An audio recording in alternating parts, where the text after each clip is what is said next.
everyone, it's Misty and I am back with Stephanie Organes and we're going to teach you how to make this great runner for Dia De Los Muertos.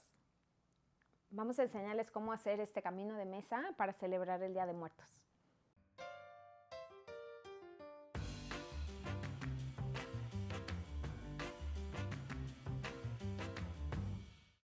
So I'm so excited to have Stephanie Organes back. Steph, tell everybody a little bit about yourself. Hi, Misty. Hello. Thank you for having me. Well, my name is Stephanie Organes. I'm from Mexico City. Well, I'm from Guadalajara, but I live in Mexico City. And I'm super honored to be here. Oh. And we have a great project that we want to show you. Yeah, absolutely. Yeah, so Stephanie and I have worked on this together. I was so excited that she could come, and we decided it would be really neat for her to share some of her traditions around Dia De Los Muertos. Yeah. And so she has designed this beautiful runner that you can use for your table or for your ofrenda if you are celebrating. And she's going to share some of the backstory behind this celebration so that we can honor it in the right way. Yeah, I'm excited about this. When we were talking about it, we were like, okay, let's do something that people can make at home. Yeah. That feels like very easy to make and that you can cherish and have it and use it every year. Because, well, I'm going to explain a little bit. But the Day of the Dead is a celebration. Well, it's a Mexican tradition that we celebrate each year in November. Okay. Okay, so this celebration goes, like, we try to, like, the main element of our tradition is we put up like an ofrenda. Okay. That it's an altar that it's made for our loved ones Okay. that passed away already. So the idea is to make this altar for them. We start putting it before 31st of October until the 2nd or 3rd of November. You can have your altar there. So I think it was a great idea to make a table runner to decorate it. So we're gonna show you a bit how to make it. Awesome. But we can go through all the elements as well. Okay. We have different elements that we always use in an ofrenda. Well, first of all, we can show you. We have here just a few of the elements that I'm so happy that I brought them from Mexico City. First of all, we always have to put a picture of our loved one that we're honoring, because in this celebration, it's festive. It's something to be joyous, and it's not like it's where we celebrate and honor them and remember them as if they were here with us. Absolutely. And I was so excited because for people who know my story, you know how important my grandma was for me coming to quilting. And so I put a picture of my grandma Sandy here on our ofrenda, and I even found a picture of her in one of her quilted vests, which felt very appropriate. And so it's just really fun to honor her in this way. It feels full circle to also be sharing a quilting project around Dia De Los Muertos. Exactly. So, it's pretty cool. Exactly for her. Yeah. So usually we use the flowers. Like, the flowers are so important. We always decorate and it's to make it so beautiful. And like, the main flower that we use is the marigold, that in Spanish is called cempasúchil. That I said, Misty, that she has to pronounce it. I know, she's trying to teach me, and I don't want to destroy this beautiful language, but say it one more time. Cempasúchil. Cempasúchil. Cempasúchil. That's the marigold for us. So this is like the main flower that we always use for this holiday. The cempasúchil is very important. And also we always have, well, the sugar skulls. The sugar skulls are this one over here. The sugar skulls are, in Spanish, calaveras de azúcar. These are made of sugar, and they're decorated with icing, with royal icing. Okay. And usually they put like the name of our loved ones, or you can, well, people decorate it in different ways, and you can have it like small or big. There are like so many. They're like very creative in doing that. I love learning this because de as someone who's only seen this celebration from maybe the commercialized United States view, I didn't know that they were truly made out of sugar. And so this was so fun to learn. The kids can eat, like, usually eat them, and, really? and they make them also in chocolate. Okay. But like the chocolate as well, but the ones that we always use are the sugar ones. It's so fun. Yeah. And Also, well, we always have candles. Like the candles represent the light and the hope, and it's like to bring our loved ones to come back, to have their spirit with us. Yeah, to feel them close. Exactly. Yeah. And we have the also the bread that's very the pan de muerto. That is a sweet bread that is like a round loaf that we have over there. Yeah. And it has bones on the top that it represents, well, the bones of a skeleton. Like sure. Yeah. So you can put like different things like of the people, of our loved ones. You can like things that they usually drink or eat, things that they love. You can. Yeah, whatever you want to honor them, right? Exactly. Yeah, that's exactly. Great. And people celebrate in so many ways. I mean, people do like huge altars. People go to the cemeteries as well and to celebrate. And I mean, it has to be like it's like to celebrate the circle of life and to be happy and to remember them. Yeah, I love that. I love that it's truly a joyous celebration. Exactly. And to think back on the people who have made an impact on our life that are no longer with us. So it's really neat. Exactly. So we're gonna start our project, but first I wanted to explain you how the inspiration on this table runner comes from. Okay. Over here we have, this is Papel Picado. This is like a very traditional decoration that we would use at the Day of the Dead for our altars. Yeah. You have to say it now, Papel Picado. Papel Picado. Papel Picado. So it's like trim paper. Okay. So this we use all the time to decorate. So beyond going with this idea, I wanted to make for a runner something like a Papel Picado, but I love it. with our fabric. Yep, it turned out beautiful. We're gonna show you how to make this. It's applique, and it's really simple to make. It is very simple. Yeah, we're using my Wandering collection for Andover fabrics, and yeah. Yeah, and so we selected 5 of the prints for the front, and you're going to need a half yard each, and that's going to give you plenty where if you wanted to even make this a little bit longer, you could, and that will also give you enough for your binding. So just keep that in mind, and then some background yardage as well. We just used white to go with that. Yeah. And you'll also need some fusible web, because this is just going to be some iron-on applique. Yeah. Perfect. All right, let's do it. Okay, let's do it. So for our applique, you can download the templates. We have 3 different designs for the Papel Picado that are these ones. You've made it as easy for us as possible. Yes, it's very easy. It's like, I don't know if you made when you were little, like snowflakes. Absolutely. It's same like idea. the same idea, Yep. okay? To make Papel Picado, we used to make this when we were little. Like, you fold and fold again, and then just cut it. So we're gonna do the same thing here. Okay, great. Okay, so we're gonna start with this one. Is okay? Sure, sounds good. Okay, so we have already, this is our fusible web that is already in the size that we need. So we're gonna fold it in half, and then fold it in half again, okay? Perfect. Okay, and then we're gonna, okay, so we have the lines. So we're gonna open it, and we're gonna trace it in one of the corners, like following the folding line. Yeah, and here's a pen. Perfect. And also you can make your own designs if That's you like. true. This is just foolproof if you want to just have some options.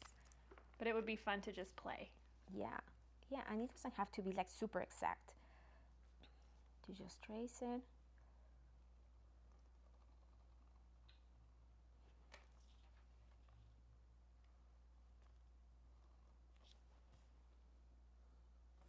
Okay. And it's so fun because the shape that you have here, it's gonna go on the other side. So and they'll all connect. like this, you're gonna have like hearts. Yeah. I mean, you can do lots of things. Okay. Okay,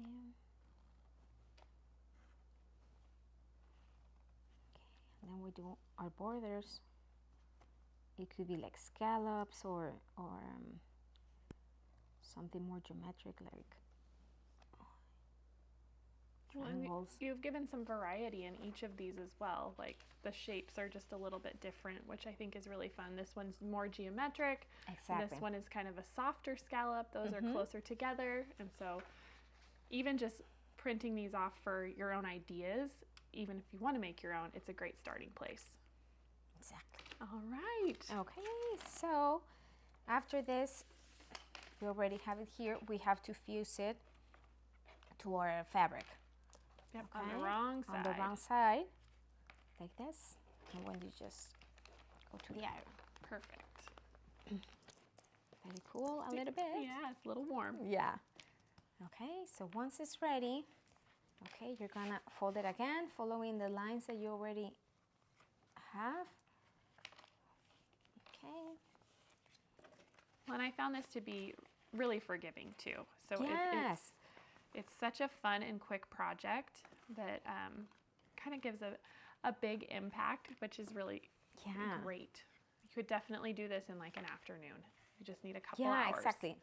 And what I like is with the fusible also, it's so easy to cut the fabric. Like it gives it like a lot of form or more body stability. to the stability. Exactly. Yeah. Okay, and from here, well, we'll just cut them out. You just cut them out. The only tricky part is here in the middle. You have just to make, like what I usually do is like I fold it maybe in half and make like a small cut like this. And then from there, you're gonna start working, like cutting in the inside. So you have like this diamond here. Awesome. Okay. The idea is to get all the shapes from there out, and then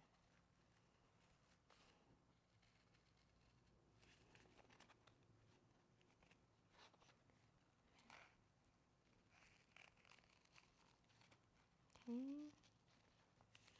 I mean, if your fabric shifts a little bit, I mean, it doesn't worry. It doesn't have to be perfect and like symmetrical from the other side. When you open it, it's gonna It'll look great. Yeah, exactly.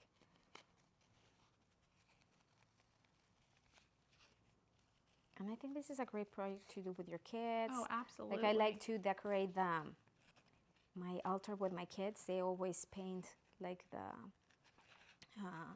the skulls. Those are made from wood, and they just paint them, and so this is like a good activity for them. Okay. See, I'm supposed to follow the line, so. But you know, it's okay. That's the whole point. It's really just a guideline more than anything. Yeah, and I love how, like, it's gonna give you like a different look when you open it. Yeah. It's like a surprise. Absolutely. You don't know what you're gonna get until you open it. All right, so we are gonna finish cutting this out, and we'll meet you back here when it's all done. Okay, so now that we've finished like cutting all the pieces. Yes. There's the magic. Oh, look at that. Yeah, it looks great, no? It's so fun. Yeah, and from here, okay, we're gonna attach it to the background. We have here our square. To center, I fold it in half and then in half again. So we have like a guide. Sure. I mean, you can eyeball it, but it's easy to do this. Exactly, because we already have the lines also in the Papel Picado, so this could be our guide to try to put it here in the middle. Okay? Beautiful. So we're gonna peel off this. And if you're not familiar with a fusible like this, the paper will be removed and it leaves kind of this shiny that will become the glue when we iron it down. Okay. And then we'll put it here. Okay, there we have it in the center. Beautiful. Okay, and then we're gonna press it. All right. Okay. Here.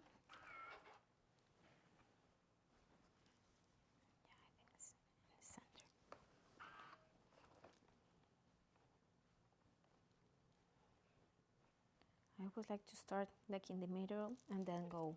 Move out from there. Exactly. This is so fun because it looks like you've worked super hard. Yeah. It's just happy. Exactly. Takes you back to childhood. You're right, like making the paper snowflakes. Yeah, and it looks like intricate, but it's fast and. Yeah. I think we are ready. Okay. Mm-hmm. Beautiful. Okay, and then from there we can stitch all around, applicate with straight stitch, blanket stitch. Little zigzag, whatever, I mean, really whatever you prefer. You could test out all the fun stitches on your machine if you wanted. Exactly. Yeah. Okay. Awesome, that's great. So I have one here that we just straight stitched. So if we want to show as an example, here's this yellow and it's a different one of the templates. And so we just matched our thread and went around all of those openings and it just turns out beautifully. Mm-hmm. So now let's show them how to make the half square triangles that finish off the edges. Perfect. So now we're gonna make the half square triangles that are these ones over here. So cute. On the sides. So we're gonna do 4 at a time. So we put our fabrics in the right sides together. And we are gonna stitch just a 1/4 of an inch in the outside. All the way around. Yeah, okay. all the way around. Got it. Okay.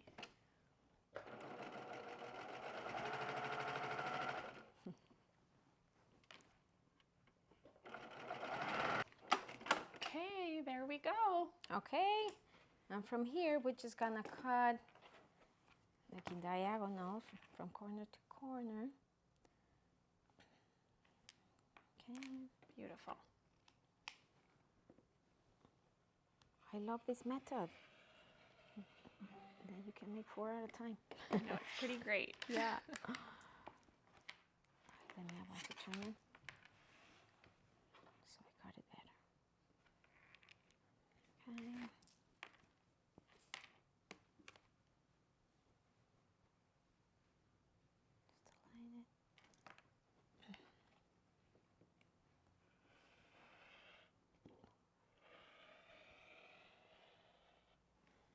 Okay. Beautiful. And then we just, oh my God, this is. That's okay. So we're going to square it up anyway. Yeah. And so now we can use our clearly perfect slotted trimmer and we are looking for the 6.5. And so we're going to put our stitch line on the stitch line and we can just square these up. Oh, plenty of room to trim. Very forgiving. There we go.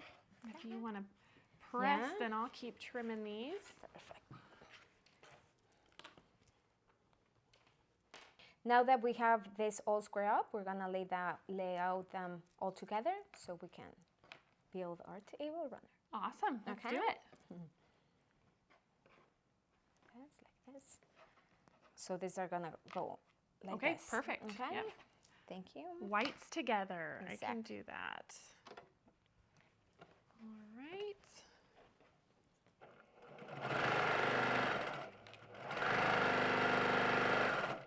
There's that one. And I can sew this one too. Perfect.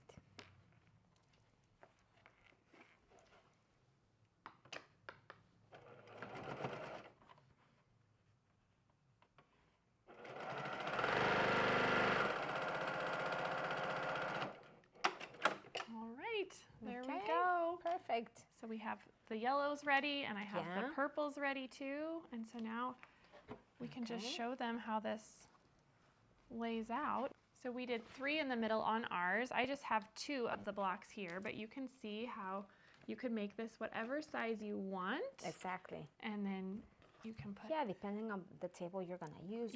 If you have a small area, even just 1 would be beautiful. Mm-hmm. You can see how cute that looks.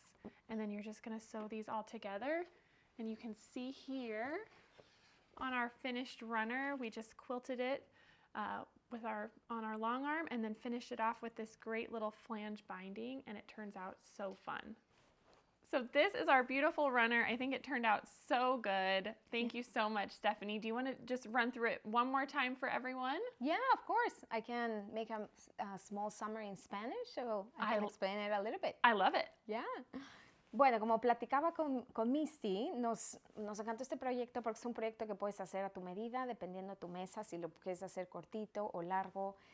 Ahora sí que todos los papeles picados que quieras. Entonces, bueno, un resumen muy cortito de esto es, son half square triangles. The size, remember the size? These were 6 inches, ¿no? 6.5. 6.5 inches. Estos son half square triangles de 6 pulgadas y media. Y para hacer el apliqué, bueno, como ya lo enseñamos, simplemente doblamos como hacemos nuestro papel picado como cuando éramos niños, que lo doblas como en 4 pedazos, lo trazamos y luego pones lo planchamos, pasamos la aplicación sobre nuestra base y sobre ahí ya podemos hacer la puntada que quieras. Ahora sí que puede ser línea recta, zigzag o incluso hacerlo a mano, el hand quilting, y aplicarlo como tú quieras. Pues creo que es un proyecto que podemos hacer pues bastante rápido. I hope you like it. It's made with my wandering collection that I'm so happy that all the colors blend in perfectly for the celebration, the purples and the yellows and the oranges, and so I really hope you like it. I absolutely love it, and I am so grateful to you, Stephanie, for coming and sharing not only this project, your beautiful collection, but also more about this wonderful holiday. I hope you all enjoyed it, and you will also celebrate Dia De Los Muertos and honor the loved ones in your life, and we will see you again soon. Thank you. Bye. Hey everyone, it's Misty. Thanks for watching at home. If you aren't already a part of our Missouri Star family, be sure to subscribe and hit the bell if you want a notification every time we release a new video. I'll see you next Monday on the newest episode of At Home.